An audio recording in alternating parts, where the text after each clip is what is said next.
Terima kasih, Speaker. Pertamanya, saya ingin meluahkan rasa syukur kerana Dewan Yang Mulia ini dapat bersidang dengan lancar dan sempurna pada mesyuarat kedua penggal kelima Dewan Undangan Negeri yang ke-14. Terima kasih diucapkan pada semua ahli-ahli Dewan Undangan Negeri di atas kerjasama yang diberikan pada sesi kali ini bagi membincangkan pelbagai isu demi kesejahteraan rakyat negeri Pulau Pinang. Sesungguhnya kerajaan negeri senantiasa peka akan keperluan untuk merangka strategi yang mantap dan jitu, khususnya yang berkaitan dengan isu-isu pembangunan sektor infrastruktur dan pengangkutan bagi memacu pertumbuhan ekonomi yang mampan serta mengurangkan impak negatif kepada sektor ini.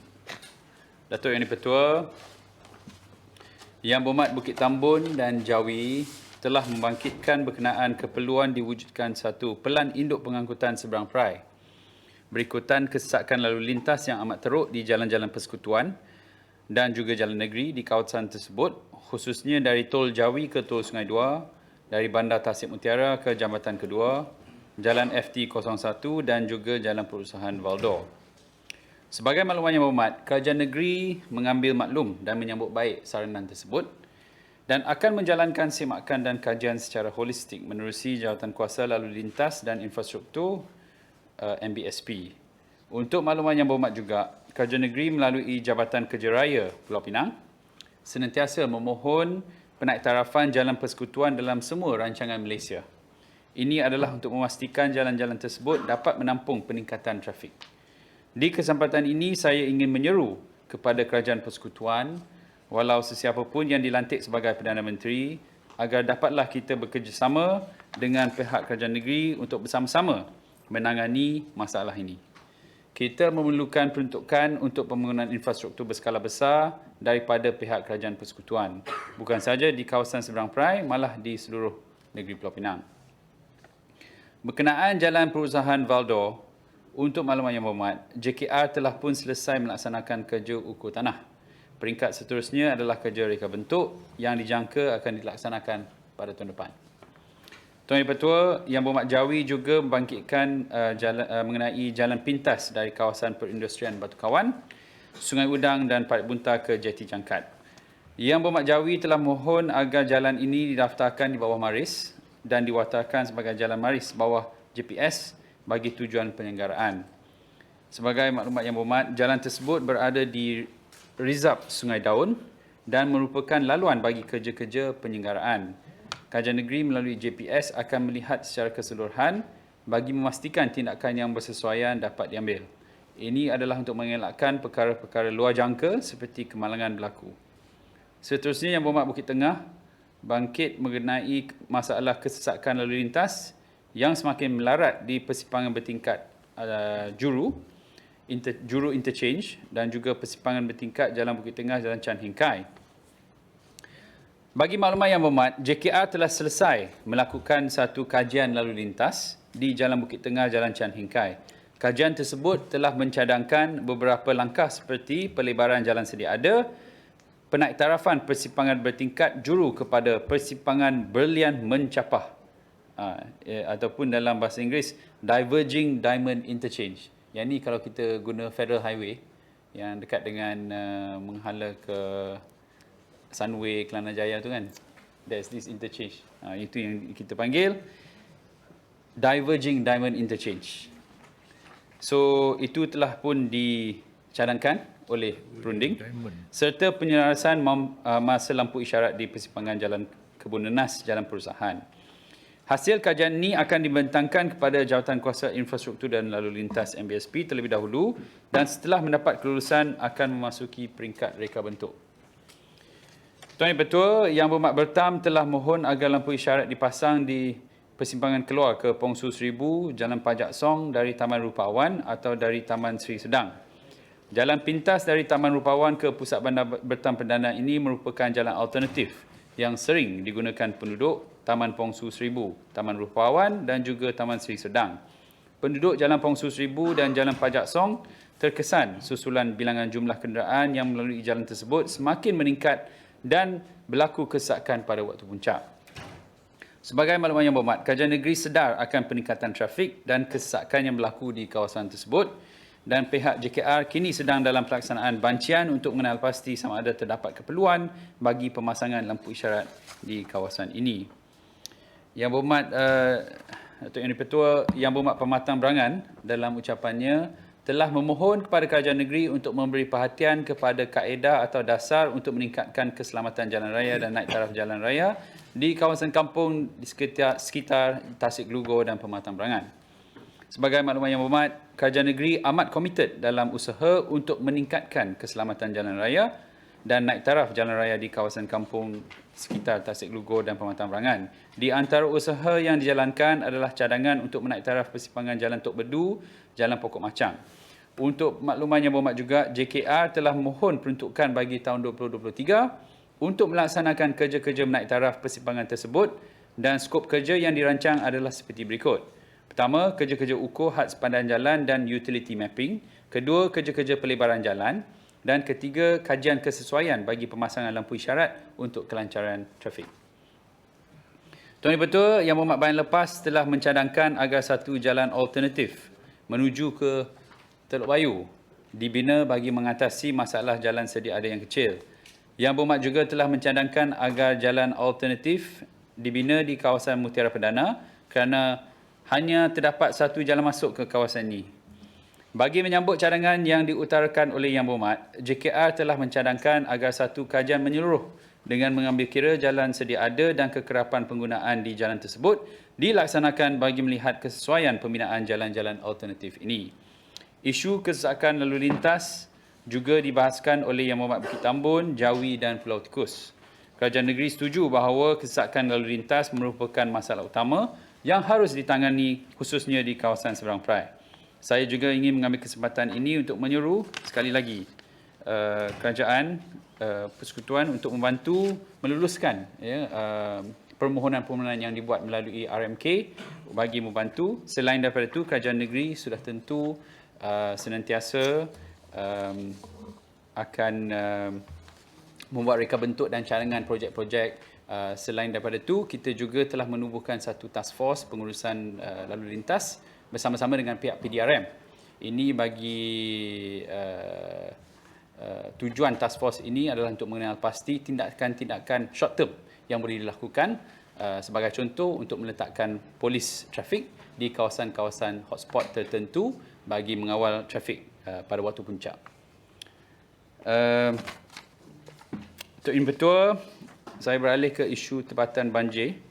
Kerajaan Negeri melalui JPS amat komited dalam usaha mengurangkan kejadian banjir serta impak perubahan iklim secara berstruktur, iaitu dengan menjalankan pembinaan rumah pam, ban, pintu air, melaksanakan kerja pengukuhan tebing, mendalam dan melebar sungai, menyenggara sistem saliran dan kolam-kolam takungan banjir. Selain daripada itu, JPS juga melaksanakan kerja-kerja pencegahan hakisan pantai dan penaiktarafan struktur-struktur utama. Berkenaan projek RTB Lembangan Sungai Jawi yang dibangkitkan oleh Yang Berhormat Jawi, sebagai makluman Yang Berhormat, projek ini adalah merupakan inisiatif Kerajaan Persekutuan melalui JPS Malaysia di bawah program Tempatan Banjir secara off-budget Kementerian Alam Sekitar dan Air yang bertujuan untuk mengurangkan kejadian banjir di Lembangan Sungai Jawi. Namun tidak ada begitu banyak lagi maklumat mengenai projek ini. Ia telah diumumkan semasa pilihan raya sebenarnya oleh mantan Timbalan Menteri di kawasan tersebut. Dan setakat ini projek ini masih di dalam peringkat perancangan dan sesi libat urus dengan semua pihak berkepentingan termasuk wakil rakyat kawasan akan diadakan bagi mendapat maklumat yang lanjut. Minta pencerahan. Terima kasih Tanjung Bunga. Cuma saya nak dapatkan sama ada dalam satu sidang media yang dimaklum oleh semasa itu jadi calon yang mewakili Perikatan Nasional, juga berlangkap Timbalan Menteri Kasas sebelum ini, telah mengumumkan bahawa projek tersebut akan bermula tahun depan, bulan Januari. So, adakah itu benar ataupun itu hanya janji-janji manis semasa kempen pilihan raya umum ke-15 yang sering dikatakan janji-janji manis ini di bawah Perikatan Nasional lah. So saya nak dapatkan maklumat tersebut sebab saya nak bukan sahaja di kawasan saya tetapi saya rasa timbalan Datuk Speaker dan juga kawasan Simbabat juga terlibat di bawah Bukit Tambun. So kita perlu satu jawapan yang satu jawapan yang benar untuk kita maklum kepada rakyat-rakyat di SPS. Terima kasih. Terima kasih Yang Berhormat. Berdasarkan Dulu kawan rapat, sekarang tapi dia kawan Dulu juga, pengurusi dia parti negeri, sekarang berdasarkan pada maklumat yang saya terima daripada pihak JPS, projek ini dalam peringkat perancangan. Jadi sekiranya benar telah diluluskan, maka kita harap projek ini akan mula peringkat reka bentuk dan sebagainya pada tahun depan. Kita akan dapatkan maklumat yang lebih mendalam lah Yang Berhormat selepas kita. Ya, JPS negeri masih tidak ada apa-apa reka bentuk ataupun ini projek peruntukan sudah masuk belum? Ini saya tidak pasti lah. Kalau boleh announce kalau peruntukan kena Saya lulus. hanya boleh confirmkan kalau ia adalah projek kajian cuma negeri, yang penting tapi reka bukan. bentuk dan juga laporan untuk disebabkan dalam satu statement oleh JPS di mana diberitahu laporan telah disiap pada bulan September 2022. Kalau begitu baiklah. Kita harap adalah So, benar. JPS negeri Tapi memang kalau tak benar, JPS negeri memang tak ada masih tiada ada apa-apa maklumat berkaitan dengan projek tersebut kan. saya tak pasti tapi saya boleh semak Yang Terima kasih. Berhormat.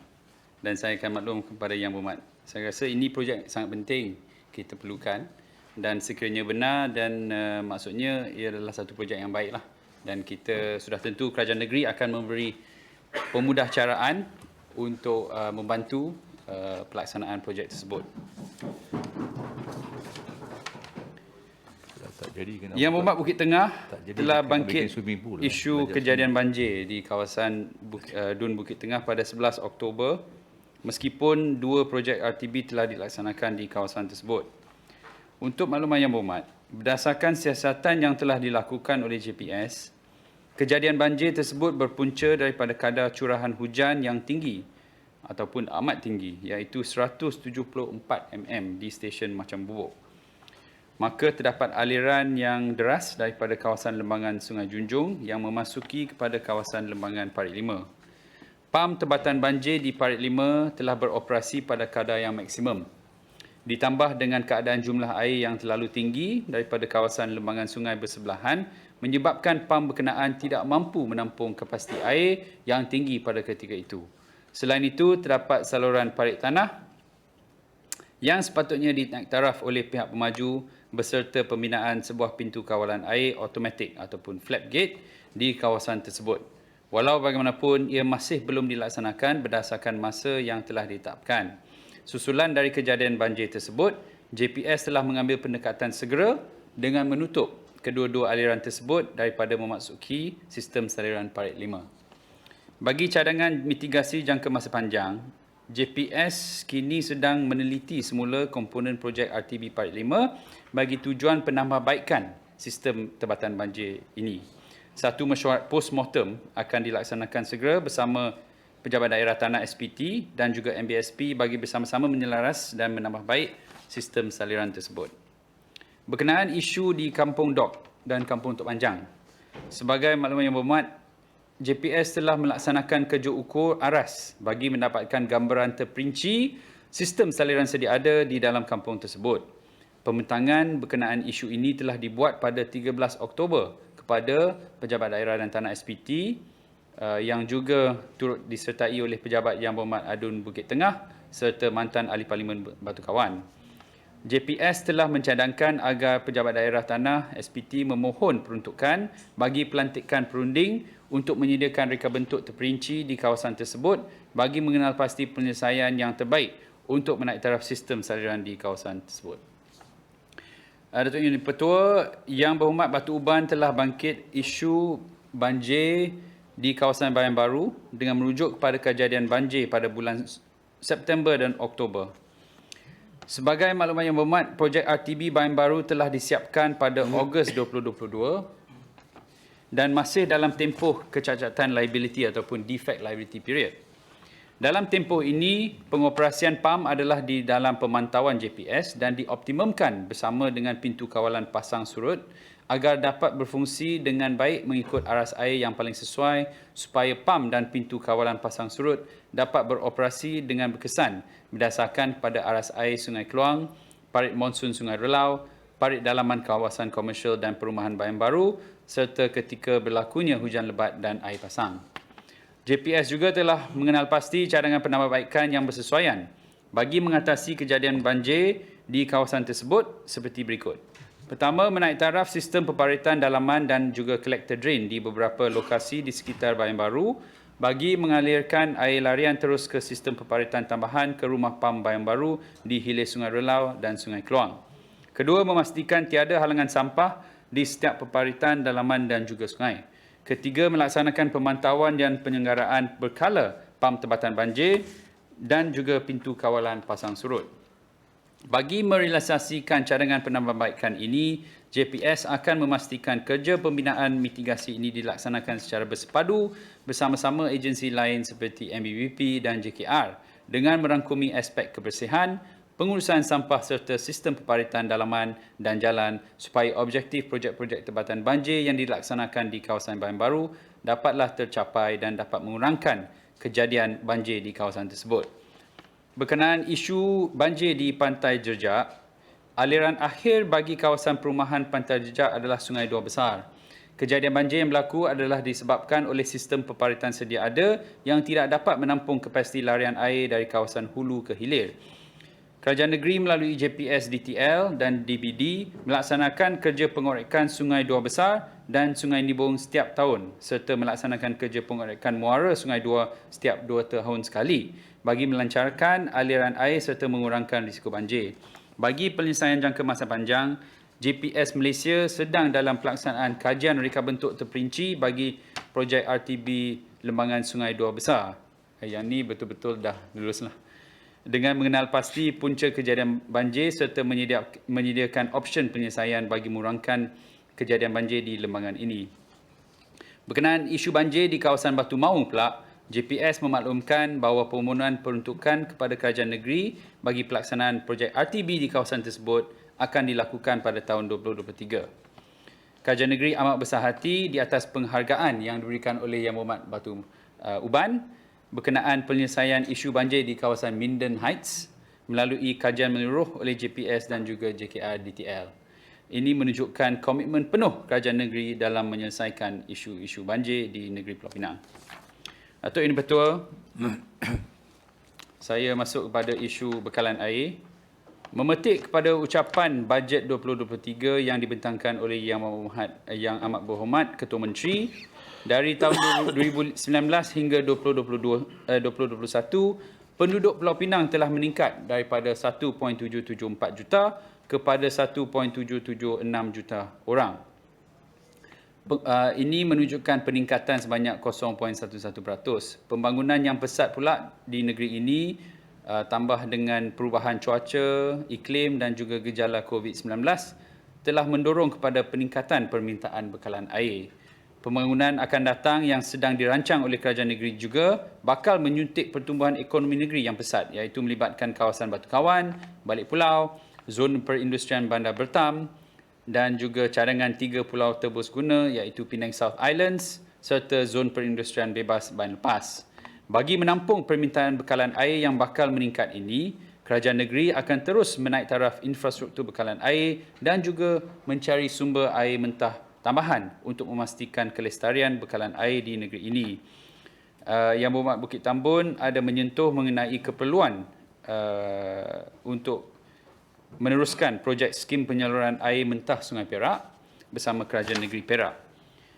Ini seperti mana yang saya sebut dalam jawapan soalan lisan juga akan disusuli oleh kerajaan negeri dengan secepat mungkin. Kita pun telah mendapat berita bahawa kerajaan negeri Perak telah dibentuk dan Exco untuk air adalah Datuk Seri Nizar. Jadi saya akan berhubung dengan beliau lah untuk menyusuli perkara ini.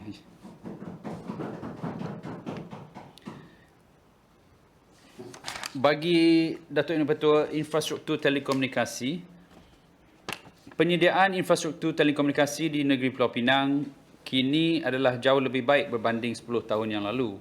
Ini adalah hasil usaha dan inisiatif kerajaan negeri dengan kerjasama pelbagai pihak sama ada agensi kerajaan maupun swasta, khususnya industri telekomunikasi yang sudi melabur di negeri Pulau Pinang. Berdasarkan statistik liputan telekomunikasi daripada pihak MCMC, pada suku pertama tahun 2022, negeri Pulau Pinang telah merekodkan kadar penumbusan jalur lebar bagi setiap 100 penduduk di negeri ini iaitu sebanyak 152.6%, melebihi kadar nasional 124.1%, manakala bagi kadar penumbusan jalur lebar tetap berwayar adalah sebanyak 51.2% iaitu lebih daripada purata nasional iaitu 40.8%. Yang Dipertua, negeri Pulau Pinang juga merupakan negeri pertama di wilayah utara yang mempunyai liputan 5G. Suka saya maklum, di kawasan Dewan ini pun ada 5G. Dalam telefon saya memang sudah menggunakan perkhidmatan 5G dan juga di banyak kawasan-kawasan di Pulau Pinang. Majlis pelancaran 5G telah diadakan pada 9 September dan dirasmikan oleh Yang Amat Berhormat Ketua Menteri di Wisma UAB Gad Lebo, China, iaitu di daerah Creative Digital District. Sehingga kini kadar kelajuan internet di lokasi pemasangan 5G mampu mencapai kelajuan sehingga 1.2 gigabit per second di kawasan terbuka, manakala 800 megabit per second di kawasan dalam bangunan. Saya pun telah test perkara ini dan sememangnya betul kita mendapat kelajuan yang sangat tinggi, lebih laju daripada broadband internet yang kita ada, Unify dan Time dan sebagainya. Selain itu, lapangan terbang antarabangsa Pulau Pinang juga telah menjadi lapangan terbang yang pertama di Malaysia yang juga mempunyai liputan 5G. Jadi, fokus bagi fasa pertama pelaksanaan projek 5G di negeri Pulau Pinang, fokus diberi kepada kawasan pusat bandar, penempatan padat, tempat tumpuan orang ramai dan juga perindustrian.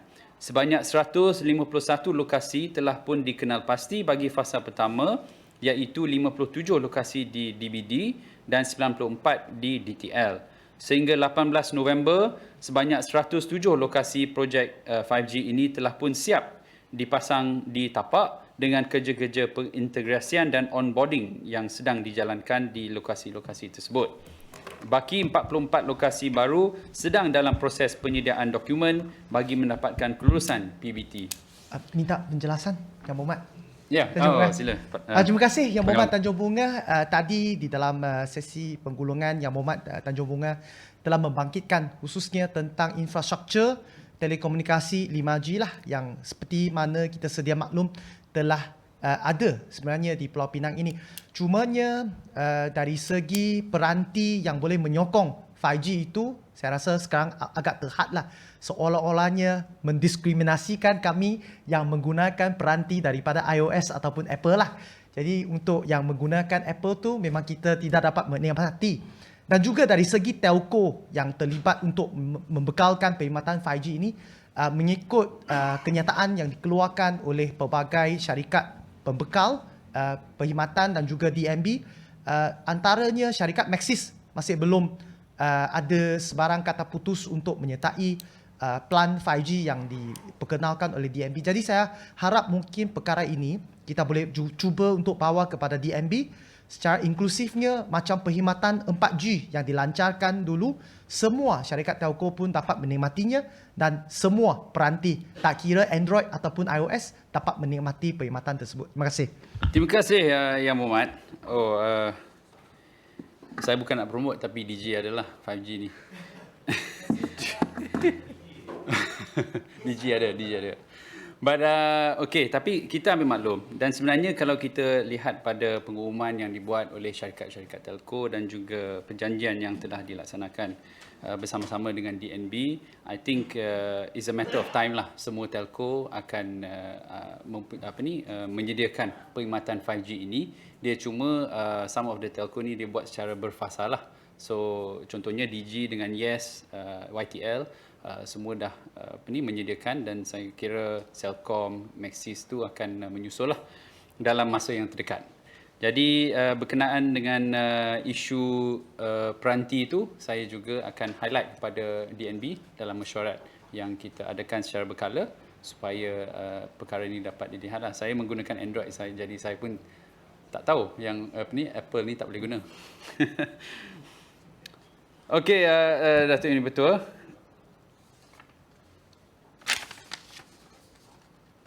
Kerajaan negeri melalui BKT bersama-sama dengan DNB dan juga MCMC sedang mempercepatkan pelaksanaan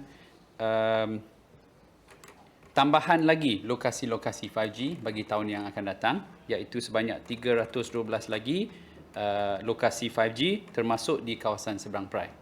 Jadi untuk fasa pertama pada tahun ini, DNB telah memilih untuk melaksanakan di pulau terdahulu, dan pada tahun depan kita pun sudah mengenal pasti lokasi-lokasi di kawasan seberang pula yang dapat menikmati perkhidmatan 5G ini.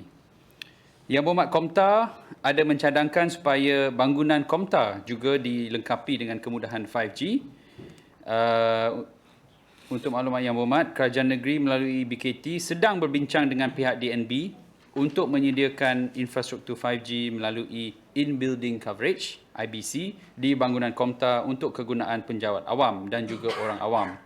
Pelaksanaan IBC di Komtar dijangka akan mula pada suku pertama tahun 2023. Kerajaan negeri juga memberi fokus kepada pembangunan infrastruktur telekomunikasi di kawasan perindustrian di negeri Pulau Pinang bagi mengharungi cabaran semasa dalam konteks global dan domestik. Sehubungan itu, adalah menjadi harapan kerajaan negeri agar proses otomasi dan penggunaan gadget pintar yang disokong oleh teknologi 5G akan dapat menjadi penyumbang kepada pembangunan ekonomi negeri, memandangkan penggunaan teknologi 5G dapat memperkasakan sektor perindustrian. Kerajaan negeri juga akan bekerjasama dengan pihak industri untuk memanfaatkan nilai sebenar 5G dengan meneroka penggunaannya dalam perniagaan serta membantu syarikat-syarikat memasarkan teknologi itu di dalam dan luar negara. Selain itu, kerajaan negeri turut mengalu-alukan penggunaan 5G dan juga edge computing yang dapat memberi manfaat kepada perniagaan dan menawarkan pengalaman baru bagi para pengguna. Datuk Yang Bertuah, untuk isu pengangkutan awam, dalam ucapan bajet 2023 yang dibentangkan Ketua Menteri, sejumlah 13.96 juta ringgit diperuntukkan pada tahun 2023 untuk sektor pengangkutan awam, iaitu satu peningkatan sebanyak 28.4% berbanding tahun 2022. Pada tahun depan, bilangan bas percuma Cat Bridge akan ditambah bilangannya daripada 10 buah bas kepada 15. Percubaan akan dibuat selama 3 bulan dan ridership akan dipantau sebelum pengoperasian penuh diteruskan pada bulan ke-4. Selain itu, kajian untuk laluan baharu Cat Bridge juga sedang dijalankan dan berkemungkinan akan ada laluan baru Cat Bridge dengan mengguna pakai kesemua 15 buah bas. Ini tertakluk kepada kajian dan perbincangan yang lebih terperinci. Selain itu, sukacita dimaklumkan bahawa pembiayaan PAS Mutiara secara percuma bagi rakyat negeri Pulau Pinang akan diteruskan dengan pembiayaan 150,000 PAS pada tahun 2023 dengan jumlah peruntukan sebanyak 7.5 juta ringgit. Umum mengetahui susulan daripada PKP, perkhidmatan bas kurang mendapat sambutan. Namun berdasarkan data ridership sepanjang tahun 2022, peningkatan ridership adalah sehingga 35% dan telah mencapai 1.084 juta ridership sebulan. Langganan PAS Mutiara laku bak pisang goreng panas pada tahun ini sehingga 90,000 PAS telah habis dilanggan dan kerajaan negeri terpaksa segera top up tambahan 30,000 PAS untuk tahun 2022 sahaja. Subsidi ini terbukti berjaya mengurangkan beban kos perjalanan harian rakyat negeri Pulau Pinang. Sehubungan itu, Yang Berhormat Bagan Dalam membangkitkan agar subsidi ini dipastikan benar-benar sampai kepada rakyat dan bagi mengelakkan pembaziran. Yang berhormat, ada terdapat beberapa langkah kawalan yang akan diambil untuk memastikan perbelanjaan ini dapat kita kawal lah, supaya tidak dibazirkan. Datuk Yang Dipertua, Yang Berhormat Air Hitam memohon untuk perkhidmatan bas dari kawasan perumahan Air Hitam ke Georgetown. Berdasarkan semakan dengan Rapid Penang, hampir keseluruhan kawasan Air Hitam telah pun diliputi dengan laluan bas. Buat masa ini, penumpang perumahan di Solok Tiantek 1 boleh menggunakan bas laluan 13, Pai Trubung ke Lotus Tengku Kudin dan membuat penukaran bas laluan 202 di Klinik Kesihatan Bandar Baru Air Hitam untuk meneruskan perjalanan ke Georgetown. Permohonan Yang Berhormat agar laluan bas secara terus ke Georgetown tanpa memerlukan penukaran bas perlu dikaji dengan teliti terlebih dahulu sebelum dilaksanakan.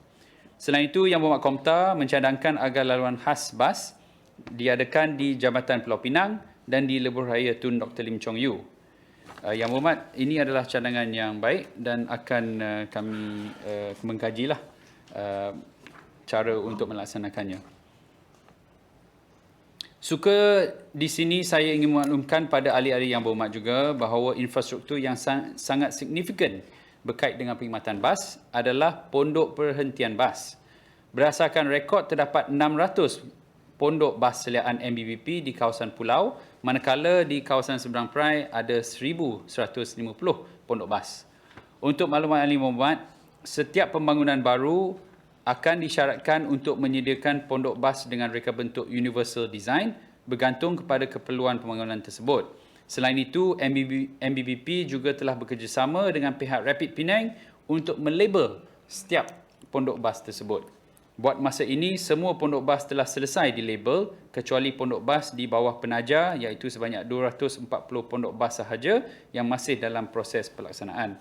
Ini adalah supaya menyenangkan proses orang nak bagi direction dan sebagainya, dan juga untuk menggunakan Google Map dan juga aplikasi-aplikasi yang membantu dalam penggunaan perkhidmatan bas. Sebab kalau pondok bas tu tidak ada label, dalam satu jalan tu mungkin ada 3-4 pondok bas. Dan mungkin dalam app tu dia akan sebut pondok tunggu bas nombor berapa di pondok yang sekian-sekian. Jadi nama bus stop tu sangat penting. Jadi yang satu yang saya perhatikan di luar negeri, yang bila kita pergi kepada negara-negara lain, setiap bus stop tu ada labelnya, ada dia punya nama. Jadi saya telah minta perkara itu dilakukan di negeri Pulau Pinang juga, dan Rapid Penang dengan PBT telah bekerjasamalah untuk melaksanakan perkara tersebut. Datuk Yang Bertua, berkenaan dengan pengangkutan air, kerajaan negeri sebagai kerajaan yang prihatin dengan bebanan rakyat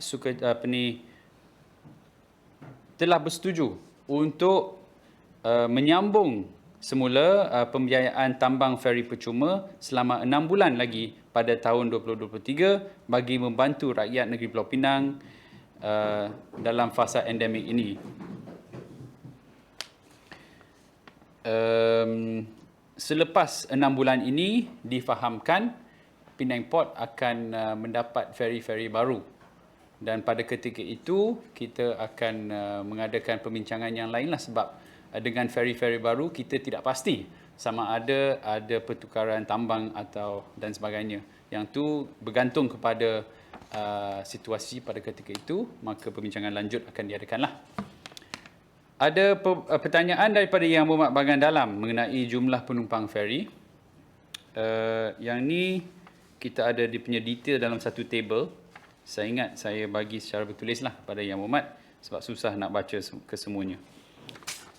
Okey, Datuk Yang Dipertua, isu Penang Transport Master Plan, PTMP. Minta laluan. Oh, ya, sila. Tanjung Bunga. Sorry, satu lagi poin tentang ferry yang saya telah timbulkan adalah tentang jadual. Jadual, ya, saya lupa. Saya ada dengar jawab. tadi dalam perbahasan Yang Berhormat. Berkenaan dengan isu yang sering kita dapat aduan daripada orang ramai. Basically is mengenai jadual. Yang di mana feri yang paling awal tu tidak cukup awal, itu satunya. Lagi satu adalah isu kekerapan. Antara kekangan yang dihadapi oleh pihak Penang Port Sdn Bhd, sebab isu ni telah saya bangkitkan dan utarakan kepada pihak mereka. dalam mesyuarat MMK pengangkutan yang lalu. Dan antara isu kekangan yang dihadapi oleh Penang Port adalah buat masa ini ferry mereka hanya ada 2 bot ferry laju. Tapi dijangka pada bulan 6 ini akan ada ferry-ferry baru yang masuk, jumlah 5. Jadi dengan 5 bot tu dijangka kekerapan ferry tu boleh ditingkatkanlah dengan lebih mendadak. Jadi based on apa yang dimaklumkan oleh pihak mereka, jadual tu boleh lebih fleksibel dan juga boleh lebih kerap apabila bot-bot yang baru datang. Saya juga telah maklumkan pada mereka bahawa dalam penyediaan perkhidmatan pengangkutan awam ini, kita perlu lihat kepada public good. It's not about making money. Jadi oleh itu, walaupun alasan mereka bahawa kalau diawalkan jadual ferry tersebut tak cukup orang menggunakan dan sebagainya, kalau ada walaupun kurang orang nak menggunakan, pokoknya ada orang nak gunalah. Jadi sebagai penyedia perkhidmatan awam ini, as a public good, saya rasa menjadi tanggungjawab juga pada pihak mereka untuk menyediakan perkhidmatan tersebut. Jadi perkara ini juga saya sepatutnya mengadakan satu lagi perbincangan dengan pihak PPC dan PPSB dalam masa yang akan datang, tapi terpulang pada pembentukan kerajaan persekutuan terdahulu. Perkara ini memang saya nak bawa ke perbincangan lagi sekali lah, supaya kalau boleh ditambah satu lagi servis yang lebih awal lah untuk membantu rakyat di kawasan tersebut, sebab kita memang dapat banyak aduan mengenai perkara itu. Saya nak tambah satu komen saja. Saya setuju sangat dengan pandangan yang berhormat yang nyatakan public good is important than the profit or loss of the company. Dan Penang Port, PPC ke, PPSB ke, mereka pun perlu ingat rakyat di seberang, khususnya di Butterworth, sudah pun berkorban. Kami dah tak ada pantai dah. Itu pun mereka dah ambil, yang tambahkan akan hilang juga pantai yang ada.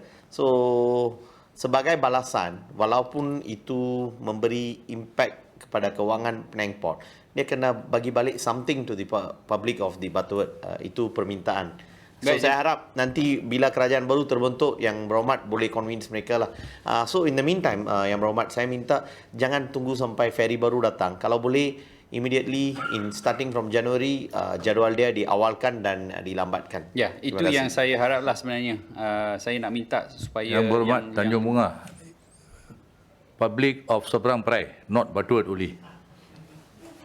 Tambahan sikit. Pengadilan Kota. Sebut pasal ferry ini, memanglah saya dengan jiran saya bahagian dalam kita disambung ataupun dijalinkan oleh perkhidmatan ferry ini. Saya turut ingin mengambil kesempatan di sinilah untuk mohon supaya Yang Berhormat Tanjung Bunga, selain daripada kelemahan yang kita sebutkan tadi, baru-baru ini kita juga dapat aduanlah di mana bot laju yang digunakan untuk dikendalikan sebagai perkhidmatan ferry ini, apabila bot laju ini beroperasi, ia telah membawa satu ombak yang agak besar, the wave yang mana sebenarnya yang paling nyata ataupun yang paling ketara kesan dia adalah ke atas Lim Jetty, penduduk di Lim Jetty. Apabila bot laju tu beroperasi, dia akan membawa ombak yang besar dan ia menjejaskan struktur jetty dan juga struktur kediaman lah di Lim Jetty. Pohon Yang Berhormat Tanjung Bunga, apabila perbincangan nanti bersama dengan PPC, turut boleh bangkitkan isu ini. Terima kasih.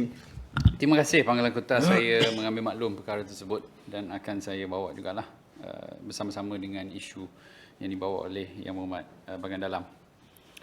Datuk Yang Bertua, projek jalan pintasan dari Lebuh Raya Tun Dr. Lim Chang Yu ke Air Hitam ataupun Package 2 merupakan salah satu projek di bawah inisiatif PTMP oleh Kerajaan Negeri. Fasa pembinaan jajaran projek Package 2 ini telah bermula pada Februari 2022. Untuk maklumat ahli-ahli Yang Berhormat, kemajuan kerja-kerja pembinaan di tapak setakat bulan Oktober secara keseluruhan telah mencapai 22% kemajuan berbanding dengan jadual 24%. Antara aktiviti utama yang sedang giat dijalankan di tapak adalah kerja cerucuk ataupun piling jenis bore pile untuk viaduct dan juga kerja penjajaran ataupun realignment jalan di sekitar kawasan Lebuh Raya Tentik. Kerja pengalihan utility seperti Time.com, TNB, Telekom Malaysia, PBA dan juga inventory MBBP seperti CCTV, pondok bas dan lain-lainnya telah pun selesai dialihkan. Selain itu, kerja pembersihan tapak ataupun site clearing juga telah dimulakan berhampiran dengan Jalan Bukit Gambir dan perancangan pelaksanaan bagi aktiviti ini akan diteruskan di kawasan berhampiran apartmen All Seasons, Green Lane Apartment, Delima Palace dan Bukit Gambir dalam masa yang terdekat.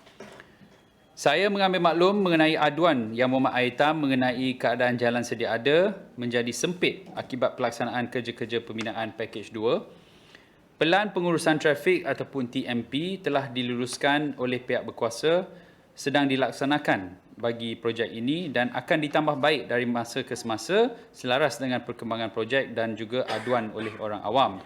Cadangan Yang Berhormat untuk menempatkan warden trafik atau anggota PDRM yang akan diperhalusi dan pembincangan lanjut akan diadakan secara bersama. Datuk Yang Betul, projek-projek di bawah PTMP diharapkan membolehkan Pulau Pinang mencapai ekonomi yang berdaya tahan dan mampan. Justru kerajaan negeri terus komited untuk memperkasakan pembangunan pengangkutan awam dengan memastikan PTMP dilaksanakan untuk menjana pertumbuhan ekonomi dan meningkatkan taraf kehidupan penduduk negeri Pulau Pinang. Seperti Yang Berhormat semua sedia maklum, walaupun projek-projek PTMP masih tidak mendapat apa-apa bantuan atau sokongan daripada Kerajaan Persekutuan dari segi kewangan, kerajaan negeri bukan sahaja akan meneruskan projek-projek tersebut, malah akan memastikan pelaksanaannya tidak membebankan rakyat atau keuangan negeri. Bagi melaksanakan projek LRT bayan lepas, kerajaan negeri sedang menjalankan proses RFP berkonsepkan Build, Operate, Transfer with Funding untuk melantik syarikat yang berpengalaman, layak dan mampu untuk membina dan membiayai pelaksanaan dan pengoperasian projek ini. Dari 25 Julai hingga 19 Ogos 2022, kerajaan negeri telah melaksanakan pendaftaran prakelayakan pre-qualification bagi syarikat-syarikat yang berminat. Sebanyak 45 syarikat telah mendaftar dan membeli dokumen-dokumen prakelayakan tersebut. Daripada jumlah tersebut, 8 konsortium tempatan dan antarabangsa telah pun mengemukakan dokumen-dokumen yang diperlukan bagi mengambil bahagian dalam RFP. Setakat ini, kerajaan negeri telah selesai menjalankan penilaian teknikal dan komersial terhadap maklumat yang telah diterima daripada 8 konsortium tersebut. Langkah seterusnya adalah proses RFP di mana syarikat-syarikat yang disenarai pendek di peringkat prakelayakan akan mengemukakan cadangan mereka secara terperinci. Sekiranya semua proses berjalan lancar dan semua kelulusan yang diperlukan dapat diperolehi termasuk daripada agensi Kerajaan Persekutuan, kerajaan negeri menyasarkan boleh memulakan proses pembinaan projek LRT pada tahun 2023. Namun begitu, kelulusan ini adalah sangat pentinglah, termasuk kelulusan daripada kerajaan pusat. Buat masa ini, kelulusan bersyarat skim rail ataupun rail scheme telah pun diperolehi daripada agensi pengangkutan awam darat. Walau bagaimanapun, kita memerlukan kelulusan penuh ataupun full approval di mana ia adalah tertakluk kepada kelulusan projek PSI ataupun Penang South Islands di mana tapak depo. Ini kerana tapak depo ni berada di Pulau A. Jadi tanpa kelulusan EIA untuk Pulau A, perkara ini tidak dapat dimuktamadkan. Jadi itu antara isu yang sedang kita tunggulah supaya dapat diluluskan. Justru besar harapan kerajaan negeri untuk melaksanakan projek bayan lepas LRT dengan jayanya agar dapat membantu menyelesaikan masalah kesesakan lalu lintas yang kian meruncing khususnya di waktu puncak. Datuk Yang Dipertua, sebagai penutup dan akhir kata, kerajaan negeri amat komited untuk memastikan pembangunan infrastruktur dan pengangkutan di negeri Pulau Pinang dilaksanakan dengan kaedah yang paling cekap dan lestari bagi kemaslahatan bersama. Diharapkan segala apa yang dibincangkan dan keputusan yang dicapai mampu menjadikan negeri Pulau Pinang sebuah negeri yang makmur dan bersejahtera. Justru, kerajaan negeri berharap agar semua pihak termasuk jabatan dan agensi kerajaan, pihak swasta, kerajaan persekutuan, bahkan setiap lapisan masyarakat dapat bekerjasama dan sentiasa menyokong setiap inisiatif kerajaan negeri bagi membangunkan dan memajukan negeri Pulau Pinang ke arah mencapai visi dan misi Penang 2030.